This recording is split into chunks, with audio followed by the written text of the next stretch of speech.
Let me begin somewhere else, because to understand what's unfolding now, you have to remember a moment when the system was pushed to its breaking point.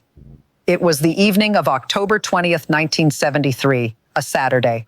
President Richard Nixon had just ordered the removal of Archibald Cox, the special prosecutor probing Watergate. Attorney General Elliot Richardson refused to carry out the order. He stepped down instead. His deputy followed suit, choosing principle over compliance and paying for it with his job. In the end, Solicitor General Robert Bork executed the president's demand. History would name it the Saturday Night Massacre. What tends to be lost in the retelling is this: the system did not survive because it was invincible. It survived because people inside it made decisions. Richardson chose resignation rather than complicity. His deputy chose dismissal rather than submission. The courts continued issuing rulings. Congress continued digging. The process of accountability, slow, messy, deeply frustrating, kept moving forward because individuals refused to let it stop. I'm laying this groundwork because earlier today, at exactly 3:17 p.m. Eastern Time on January 10th, 2026, another individual inside an American institution faced a defining moment and chose action. Judge Tanya Chutkan, a federal judge sitting in the District of Columbia, took a step without precedent in nearly 2.5 centuries of constitutional history. Not during Watergate, not during Iran-Contra, not during the Clinton era, not even during the prior Trump impeachments. For the first time ever, a federal judge formally referred alleged criminal conduct by a former president directly to Congress and explicitly called for immediate impeachment proceedings. That bears repeating because the weight of it cannot be overstated. A sitting judge reviewed the evidence, 14 documented violations of court orders, instances of witness intimidation and obstruction of justice, and concluded that the judiciary had reached the end of its authority, that the courts alone could no longer contain the damage, that Congress could no longer delay, that the constitutional framework itself was under threat. This is not conjecture. This is not hearsay. This is not reporting based on unnamed sources familiar with the situation. What we are talking about is a 47-page legal filing entered into the federal court record, publicly accessible right now, and signed by a lifetime-appointed United States District Judge. And in roughly 72 hours, the House of Representatives is set to decide whether Donald Trump will become the first president in American history to face impeachment for a third time. So let's slow this down and go step by step, because what happened today is precise, deliberate, and consequential. Judge Tanya Chutkan is overseeing one of the federal criminal cases involving Donald Trump. You know her name. She has been a fixture in the headlines for months. And for months, she has been confronting something no federal judge has ever had to manage at this magnitude: a criminal defendant who persistently ignores court orders.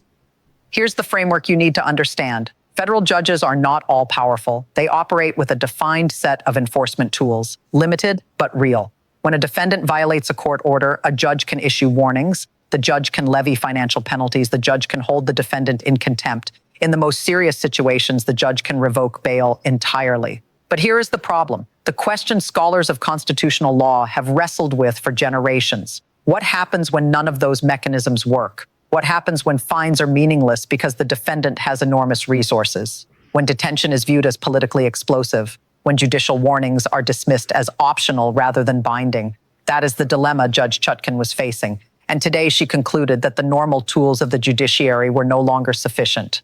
That is the bind Judge Chutkan has been trapped in for months. Gag orders ignored, witnesses contacted in direct violation of explicit court instructions, social media posts targeting prosecutors, judges, and even potential jurors, not once, not twice. 14 documented violations in just 3 months, 14. And every time the court followed the same sequence. Warnings were issued, contempt findings were entered, financial penalties were imposed, and every single time the conduct continued.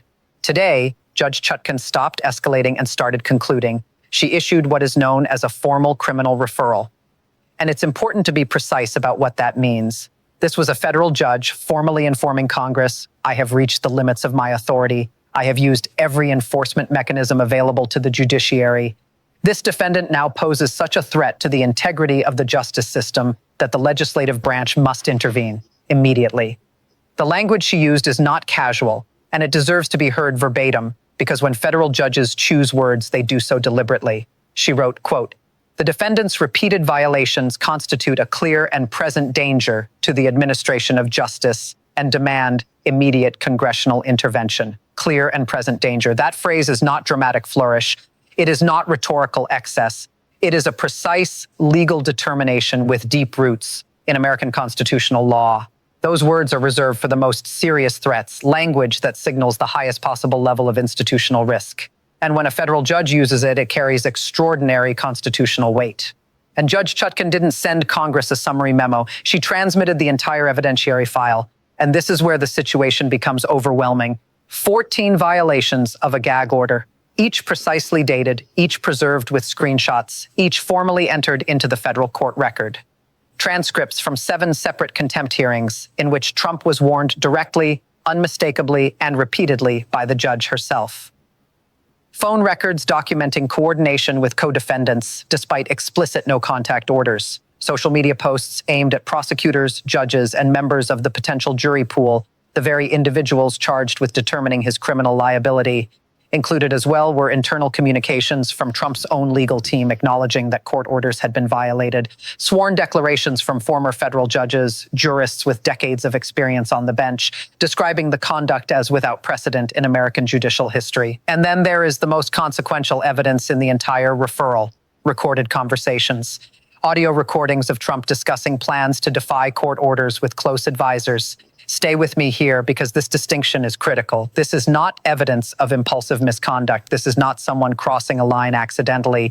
This evidence goes to intent. It shows deliberation. It shows planning. It shows discussion, followed by execution. The court isn't inferring motive. We hear it. This is the kind of evidentiary record that ends political careers, that brings down administrations, that fractures movements. And it was delivered to Congress in a single 47-page legal filing at 3:17 this afternoon. Now, I told you history would matter, and this is where it becomes unavoidable. Nothing like this has ever occurred. Not during Watergate, when Nixon resisted subpoenas all the way to the Supreme Court. Not during the Clinton impeachment, where obstruction was front and center. Not during the Saturday Night Massacre, when a president purged the Justice Department to protect himself. In nearly 250 years, no sitting federal judge has formally triggered impeachment proceedings against a president or former president. Pause on that. Consider every constitutional crisis this country has endured, every scandal, every abuse of power, every moment when Americans questioned whether the system would bend or break. In none of those moments did a federal judge conclude that the conduct posed such an immediate existential threat to the constitutional order that Congress had to be told, act now. Judge Chutkan crossed a threshold today that no judge before her has crossed, and understanding why she did so is essential. Judicial authority, any judicial authority, exists only so long as it can be enforced. When court orders can be violated without meaningful consequence, they stop being orders, they become suggestions. And that erosion doesn't affect a single defendant. It reverberates through every courtroom in the federal system. If one defendant is permitted to flout the rules openly, repeatedly, and defiantly, and nothing truly happens, the signal is unmistakable. Obey the court or don't. It makes no difference. And once that message takes hold, the rule of law itself begins to fracture. Judge Chutkan recognized that what was happening in her courtroom was no longer confined to one case. Her restraint was no longer neutral. Each unanswered violation was weakening the judiciary as an institution. Every failure to enforce chipped away at the authority of every federal judge. And so she escalated, not out of ambition, not out of ideology, not out of partisanship, but because she determined there was no other option left. This criminal referral is not a political act. It is an act of institutional preservation. It is a federal judge saying, I have reached the limits of what the judiciary can do. This conduct poses a danger beyond my courtroom. Congress possesses powers I do not. Use them. And this is why this moment matters. This is why you need to stay with me. Because once you understand this, the entire frame shifts. From the very beginning, Trump's defense has followed the same script. Political persecution, partisan prosecutors, Obama-appointed judges, shadowy deep state plots, endless witch hunts. That argument collapses the moment the accusation comes not from a political rival, not from a cable news panel, but from a lifetime appointed federal judge acting on sworn evidence. Judge Chutkan didn't whisper to reporters. She didn't float trial balloons through anonymous leaks. She didn't appear on television or post online. She did what judges do. She filed a formal legal document in open court, attached the evidentiary record, and transmitted it through the constitutional process exactly as the law requires. That is not persecution, that is procedure. And now the responsibility shifts squarely to Congress. What happened next caught even seasoned observers off guard. Within hours of Judge Chutkan's referral, Congress moved with unexpected speed. And here's a detail most people are only now learning. Articles of impeachment were not written overnight. They had already been drafted, quietly, methodically, sitting in committee since November of 2025. 8 charges in total: obstruction of justice, witness tampering, contempt of court, violation of judicial orders, abuse of power, conduct unbecoming a public official, threat to the constitutional order, and incitement. Until today, those articles had roughly 87 co-sponsors, all Democrats. Significant, but nowhere near enough. As of this evening, that number has surged to 231. That is a majority of the House of Representatives. That is enough votes to impeach immediately, tonight, right now, if leadership chose to act. And this is where the story takes an unexpected turn. The new names joining the effort are not progressive Democrats from safely blue districts like San Francisco or Brooklyn. They are moderate Republicans from competitive districts. Lawmakers who stood by Trump through 2 previous impeachments. Republicans who went on television to dismiss earlier investigations as partisan overreach. Republicans who voted against impeachment twice. Now they're stepping away. Representative Mike Lawler of New York held a press conference this morning. He's a Republican representing a district Joe Biden carried in 2020. And this is what he said: "I swore an oath to the Constitution, not to any individual. When a federal judge says a former president is obstructing justice, I have a duty to take that seriously." Then there's Representative Don Bacon of Nebraska. Another Republican, another break from the line. The political math changed overnight. And Democratic leadership isn't hesitating. They've invoked Rule 99, Section 2, a procedural mechanism designed for moments like this. A fast-track rule that forces a full House vote within 72 hours. The clock is now officially running. That motion was filed this morning, which means that by Monday, January 13th at the latest, the House of Representatives will vote on whether to impeach Donald Trump for a 3rd time. 72 hours. That's the window. With 231 co-sponsors already on board, the arithmetic is brutal. Impeachment is no longer a question of if, it's now a question of by how much. Will the vote be razor thin, 218 to 217, or will it turn into a landslide as more Republicans break ranks over the weekend? Because make no mistake, the list is growing minute by minute. Moderate Republicans who had been waiting for political cover are abandoning ship. They see a federal judge's criminal referral. They see detailed, documented evidence of obstruction. They see witnesses intimidated, jury pools corrupted, court orders treated as optional. They hear from constituents worn down by endless chaos. They realize they cannot, in good conscience, go on national television and defend witness tampering. Not when a respected federal judge has signed her name to a 47-page referral. Not when the evidence is public. Not when the recordings exist. In a single afternoon, the political ground has shifted under the Republican Party, and Trump's reaction, well, it only made matters worse. Since yesterday afternoon, he has been posting nonstop on Truth Social. All caps tirades about rigged courts, attacks on what he calls Obama judges, claims of political persecution, and conspiracy theories about the deep state. Then came one post that sent shockwaves through Washington. If Congress moves forward with this witch hunt, patriots must converge on Washington. The Second Amendment exists for moments like this. Read that carefully. A former president of the United States publicly urging armed resistance against Congress. That is not campaign language. That is not rhetorical flourish. That is not metaphor, exaggeration, or symbolism, no matter how his defenders attempt to frame it tomorrow. Law enforcement is treating the statement as a threat, a serious one, an imminent one. And here is the critical legal reality most people miss. From this moment forward, every public statement he makes becomes potential evidence. Every escalation strengthens the case against him. Every post, every threat, every call to action is documented, preserved, and evaluated. He is, in effect, building the prosecution's argument in real time on his own platform. Washington has reacted accordingly. Security across the Capitol has been significantly increased. Federal buildings are being secured. Access points are monitored. Protective measures are visible throughout the government district. Supporters have begun assembling near major public spaces. Demonstrators calling for accountability are gathering nearby. Law enforcement presence has been expanded across the area to maintain order and prevent violence. This is no longer theoretical. This is no longer abstract. Institutions are responding because they have to. And at this point, every decision made by Congress, by the courts, and by Donald Trump himself will carry consequences far beyond this weekend. This is what the Capitol of the United States looks like right now, not because of an election, not because of a foreign threat, not because of a terrorist attack. It's because a former president is facing impeachment and has openly called for armed resistance. Right now, most coverage is focused on the mechanics. Will the House vote pass? How many Republicans will break ranks? What happens in the Senate? Those are important questions, but they're not the full story. Here's what most people are missing. Judge Chutkan's referral didn't just go to Congress. The detailed evidence of obstruction, witness tampering, and criminal contempt has also been transmitted to the Department of Justice. That changes everything. This is no longer just a political process. It's now a parallel criminal investigation. And here's what that means in practical terms. If federal prosecutors can establish that Trump coordinated directly with witnesses to influence their testimony, that is subornation of perjury, a serious federal crime. Witness tampering carries substantial prison exposure, so does obstruction of justice.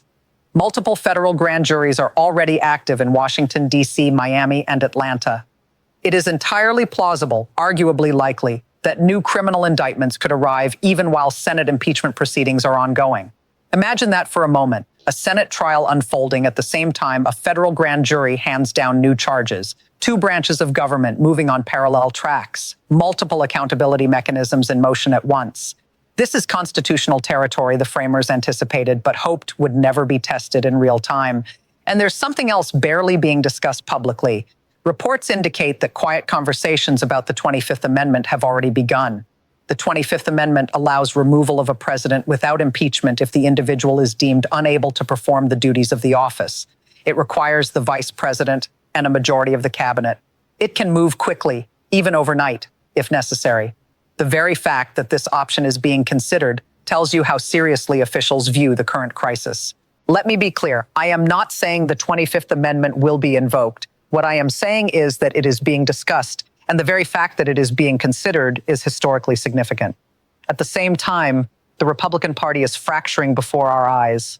On one side, you have the loyalists, representatives like Marjorie Taylor Greene and Matt Gaetz, doubling down, calling for protests, defending Trump without hesitation, attacking any Republican who breaks ranks, throwing around words like traitor, rhino, and worse.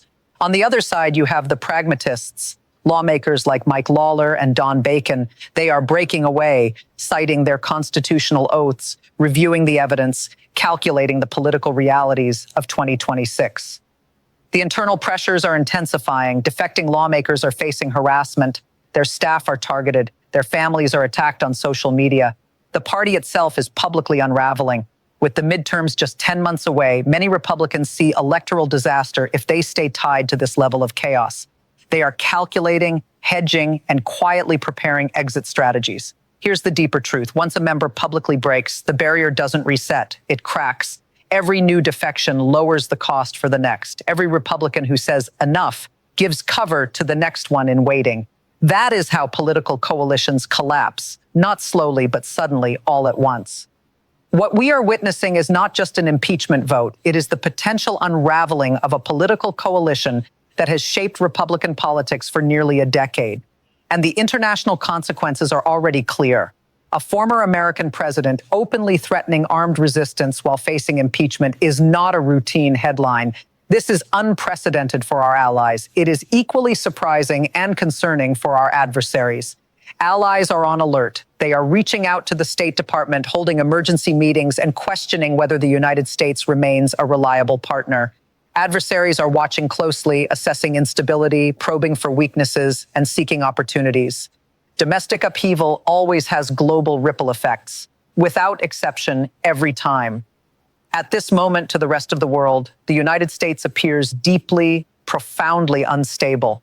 And what does this mean for ordinary Americans? Not politicians, not lawyers, not commentators, but everyday people trying to make sense of what's happening to their country. First, the economy. Markets hate uncertainty, and there is nothing more unpredictable than a constitutional crisis unfolding in real time. Futures markets are already reacting. International investors are watching closely. When the world's largest economy seems politically unstable, money shifts, interest rates can fluctuate, supply chains can tighten, and hiring decisions can be delayed. None of this is guaranteed, but all of it becomes far more likely when the political system itself is in crisis. Second, trust. This is harder to quantify, but it may be even more consequential than markets. How do you explain to your children what is happening right now? A former president publicly calling for armed resistance, National Guard troops surrounding the Capitol, a federal judge concluding that obstruction of justice has reached such a level that Congress must act immediately. This is the kind of damage that takes years, sometimes generations, to repair. Faith in institutions, confidence that the system works, belief that disagreements can be resolved through law and process, not force. Every generation of Americans must wrestle with whether the Constitution is real, whether it actually limits power. Stoties KFC visada pakeliui. Griebk Twister tortilją ir pasirinktą gėrimą tik už 3,95. Or just words on paper. This is one of those moments right now, this week. Third, safety. The National Guard isn't stationed around the Capitol as a formality. They are there because authorities believe the threat is real. The lessons of January 6th are not theoretical, they are operational. Law enforcement saw what happens when incendiary rhetoric becomes violent action. They watched a mob breach the Capitol, beat officers, smash windows, and storm legislative chambers. They are determined not to be caught unprepared again. For people in Washington right now, federal employees, Capitol staff, families living near government buildings, the next 72 hours will be tense. Security checkpoints, street closures, helicopters overhead through the night.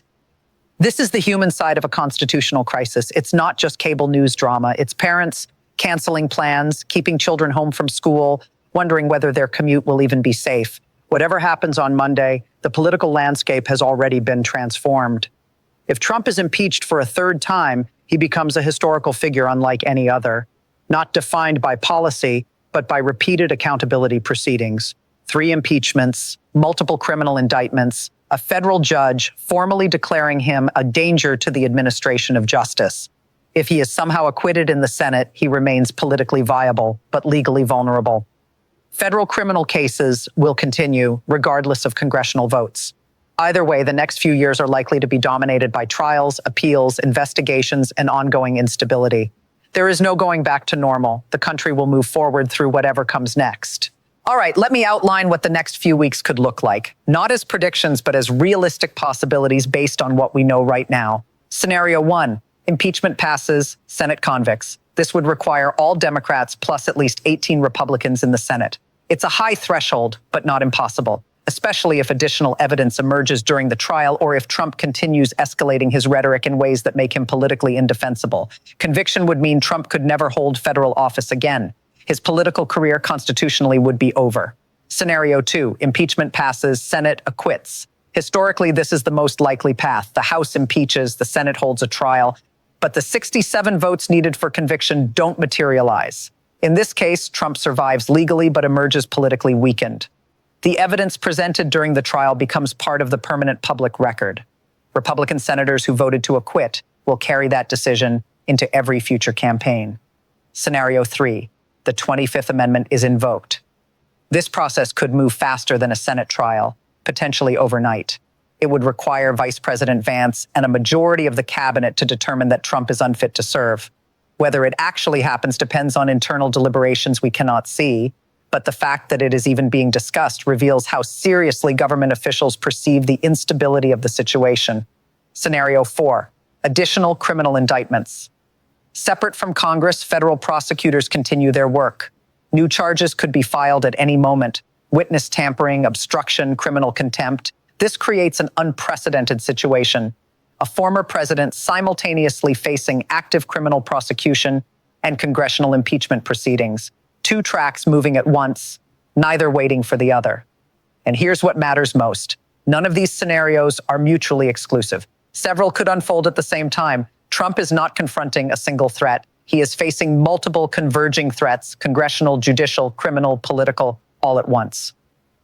The next 72 hours may determine which of these paths becomes reality. So where does that leave us? Here's what you need to take away from everything we've covered tonight. 1, a federal judge has, for the first time in American history, formally referred criminal conduct to Congress. This is not partisan politics. This is a lifetime appointed federal judge acting on documented evidence of obstruction and witness tampering.